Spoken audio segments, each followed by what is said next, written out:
மக்கள் வங்கியில் கணக்குகளை வைத்திருப்பவர்களுக்கு எச்சரிக்கை. இலங்கை மீது மெல்ல மெல்ல விடியை கடுமையாக இருக்கும் அமெரிக்கா. தேசிய மக்கள் சக்தியின் கொள்கை பிரகடனம் குறித்து ரணில் விமர்சனம். தமிழ் மக்களுக்கான அரசியல் வழிநடத்தல் தொடர்பில் ஸ்ரீ ரங்கேஸ்வரன் கேள்வி. எல்பிட்டி உள்ளூராட்சி மன்ற தேர்தல் வெளியாகியுள்ள விசேட அறிவிப்பு. ரஷ்யாவின் 100 கிராமங்களை கைப்பற்றியது உக்ரைன் படை. ஆயுதப்படைகளுக்கு ரணில் விடுத்த உத்தரவு வெளியானது அதிவிசேட வர்த்தமானி. மக்கள் வங்கியின் கணக்குகளை வைத்திருப்பவர்களை குறிவைத்து சமூக ஊடகங்களில் போலி விளம்பரங்கள் மூலம் தனிப்பட்ட கணக்குகளை தகவல்களை திரட்டும் கும்பல் தொடர்பில் எச்சரிக்கை விடுக்கப்பட்டுள்ளது. அவசர நிதி தேவைகள் தொடர்பாக மக்கள் வங்கி சென்ட்ரல் லோன் என்ற நிறுவனத்துடன் இணைந்து சலுகை வங்கியில் கடன் வாங்குவதாக கூறி தனிப்பட்ட வங்கி தகவல்களையும் முக்கிய தகவல்களையும் பல்வேறு தொலைபேசி மற்றும் வாட்ஸ்அப் எண்களின் மூலம் பெறுவதற்கு முயற்சிகள் செய்யப்பட்டுள்ளதாக கூறப்படுகின்றது. இந்த நிலையில் சென்ட்ரல் லோன் என்ற நிறுவனத்திற்கும் மக்கள் வங்கிக்கும் எவ்வித தொடர்பும் இல்லை எனவும் வேறு எந்த மூன்றாம் தரப்பினரூடாகவும் கடன் வழங்குவதில்லை என்றும் மக்கள் அறிவித்துள்ளது. அத்தோடு கணக்கு எண்கள், வங்கி அட்டை எண்கள், பின் எண்கள், ஓடிபி எண்கள் போன்றவற்றை அல்லது நிகழ்நிலை பரிவர்த்தனைகள் தொடர்பான தகவல்களை இப்போது மோசடி தரப்பினருடன் பகிர்ந்து கொள்வதை தவிர்க்குமாறு அனைத்து வாடிக்கையாளர்களும் மக்கள் வங்கி கேட்டுக் கொண்டுள்ளது. இலங்கை ஜனாதிபதி தேர்தல் தீவிரமடைந்து வரும் நிலையில் அமெரிக்கா தனது பிடியை மெல்ல மெல்ல கடுமையாக்கி வருவதாக தெரிவிக்கப்படுகின்றது. சீனா அமெரிக்காவிற்கு சவாலாக மாறிய நிலையிலேயே இந்தோ பசிபிக் பிராந்தியம் அமைந்திருந்த முறையில் காணப்படுகின்றது. இவ்வாறான பின்னணியில் அமெரிக்காவின் நடமாடும் தளமாக இலங்கை காணப்படும் நிலையில் அமெரிக்காவின் கப்பல்களும் ராஜதந்திரிகளும் தொடர்ச்சியாக இலங்கைக்கு வந்து செல்வதாக தெரிவிக்கப்படுகின்றது. தேர்தல் தொடர்பில் மாறுபட்ட கருத்து நிலவி வரும் நிலையில் பிரித்தானியாவில் இருக்கும் ராணுவ ஆய்வாளர் கலாநிதி அரோஸ் பல விரிவான தகவல்களை வெளியிட்டுள்ளார். தேசிய மக்கள் சக்தியின் கொள்கை பிரகடனம் தொடர்பில் ஜனாதிபதி ரணில் விக்ரமசிங்க விமர்சனம் தெரிவித்துள்ளார். மானவல பகுதியில் நடைபெற்ற தேர்தல் பிரச்சார கூட்டத்தில் அவர் இந்த விமர்சனத்தை வெளியிட்டுள்ளார். கொள்கை பிரகடனத்தின் அடிப்படையில் நாட்டின் வருமானம் 200 பில்லியனாக குறைவடையும் என அவர் தெரிவித்துள்ளார். இவ்வாறு அரசாங்கம் இழக்கும் வருமானத்தை எவ்வாறு பெற்றுக்கொள்வது என்ற குறித்த தகவல்கள் எதுவும் வெளியிடப்படவில்லை எனவும் அரசாங்க வருமானத்தை குறைத்து எவ்வாறு செலவுகளை மேற்கொள்வது எனவும் அவர் கேள்வி எழுப்பியுள்ளார்.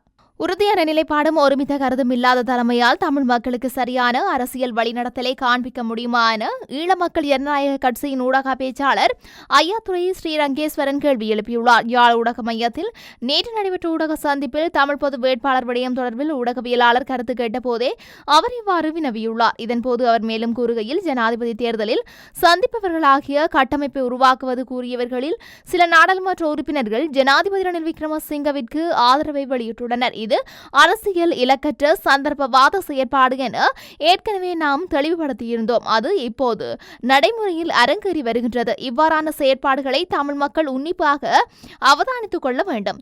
பொது கட்டமைப்பு என கூறிக்கொண்டவர்களில் ரோலோ அமைப்பின் நாடாளுமன்ற உறுப்பினர் ஒருவர் ஜனாதிபதி ரணில் விக்ரமசிங்கவுக்கு ஆதரவை வெளியிட்டுள்ளார். இது அந்த கட்டமைப்பு என சொல்லிக் கொள்வதில் தமிழ் மக்களுக்கான எவ்வித அரசியல் வழிகாட்டல்களையும் காண்பிக்காமல் ஜனாதிபதிக்கு ஆதரவை தெரிவிப்பதும் அவரை சந்திப்பதும் ஒரு புறத்திலும் மறுபுறத்திலும் தமிழரின் அடையாளம் ஒன்று பேசிக் கொள்வதும் தேர்தல் பித்தலாட்டமாகவே காண முடிகின்றது. உறுதியான நிலைப்பாடும் ஒருமித்த கருத்தும் இல்லாத தலைமையால் தமிழ் மக்களுக்கு சரியான அரசியல் வழிநடத்தலை காண்பிக்க முடியுமா என சிந்தித்தால் அது தமிழ் மக்களின் அரசியல் நிலைப்பாட்டுக்கு சங்கு ஊதுவதாகவே முடியும். இதே நேரம் எமது கட்சி ஆதரிக்கும் ரணில் விக்ரமசிங்க வெற்றி பெற்றால் மாகாண சபைக்குரிய அதிகாரங்கள் வழங்கப்படுவதுடன் குறிப்பாக காணி அதிகாரமும் வழங்கப்படும். அதே நேரம் போலீஸ் அதிகாரத்தை அமையவுள்ள நாடாளுமன்றில் விவாதித்து அதனூடாக தீர்மானிக்கப்படும் என்று கடந்த கால வரலாறுகளிலிருந்து கூறியிருக்கின்றார். அது மட்டுமல்லாது நாடு நெருக்கடியான காலத்தில் இருந்தபோதும் அதை பொறுப்பெடுத்து மீட்சி வர செய்திருக்கின்றார். இவற்றுக்கு மேலாக தமிழ் மக்களுக்கு இந்த நாட்டில்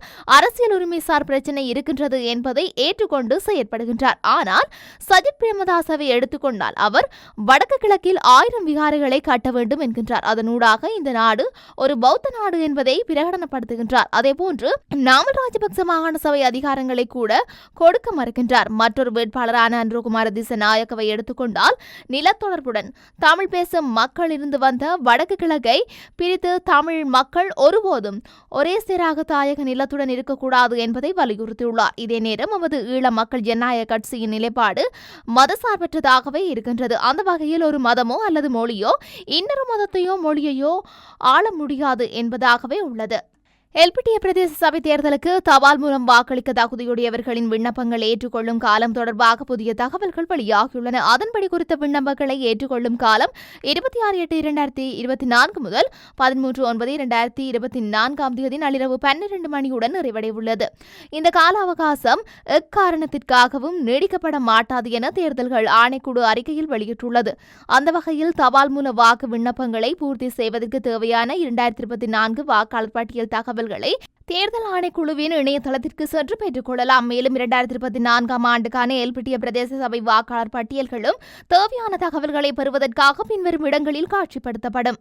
ரஷ்யாவின் குர்ஸ்க் பிராந்தியத்தைச் சேர்ந்த 100 கிராமங்களை கைப்பற்றியுள்ளதாக உக்ரைன் ராணுவம் தெரிவித்துள்ளது. மேலும் அந்த பிராந்தியத்தில் கடந்த 3 வாரங்களாக மேற்கொள்ளப்பட்டு வரும் நடவடிக்கையில் 594 ரஷ்ய வீரர்களை கைது செய்துள்ளதாகவும் ராணுவம் கூறியுள்ளது. இதுகுறித்து உக்ரைன் ராணுவ தலைமை தளபதி ஒலெக்சாண்டர் சிர்க்சி செவ்வாய்க்கிழமை வெளியிட்டுள்ள அறிக்கையில் தெரிவிக்கப்பட்டுள்ளதாவது: குர்ஸ்க் பிராந்தியத்தின் 100 கிராமங்கள் தற்போது உக்ரைன் படையினரின் கட்டுப்பாட்டுக்குள் வந்துள்ளது. தற்போது அந்த பிராந்தியத்தின் 1294 சதுர கிலோமீட்டர் நிலப்பரப்பு உக்ரைன் வசம் உள்ளது. இந்த ராணுவ நடவடிக்கையின் போது 594 ரஷ்ய வீரர்கள் கைது செய்யப்பட்டனர் என்றார் அவர்.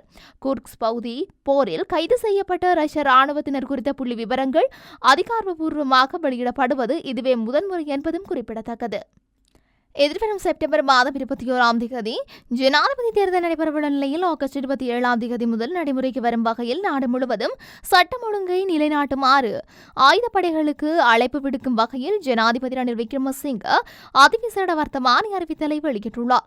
இந்த நடவடிக்கையானது தேர்தலுக்கு முன்னாடியாக இருக்கும் முக்கியமான காலகட்டத்தில் பாதுகாப்பையும் ஒழுங்கையும் உறுதிப்படுத்த ராணுவம், கடற்படை மற்றும் விமானப்படைகளை ஒழுங்குபடுத்துகின்ற கொழும்பு, ஹம்பகா, களுத்துறை, காலி, மாத்தரை, அம்பாந்தோட்டை, யாழ்ப்பாணம், மன்னார், முல்லைத்தீவு, மட்டக்களப்பு, அம்பாறை, திருகோணமலை, புத்தளம் ஆகிய நிர்வாக மாவட்டங்களில் பொது ஒழுங்கை ராணுவம், கடற்படை மற்றும் விமானப்படை ஆகியவை கண்காணிக்கும் உத்தரவுக்கு உட்பட்டது. அத்துடன் கண்டி, மாத்தளை, நுவரெலியா, கிளிநொச்சி, வவுனியா, குருநாகல், அனுராதபுரம், பொலனறுவை, பதுளை, மொனராகலை, ரத்தினபுரி மற்றும் கேகாலை ஆகிய மாவட்டங்களிலும் இந்த நடவடிக்கையை ஆயுதப்படையினர் மேற்கொள்வார்.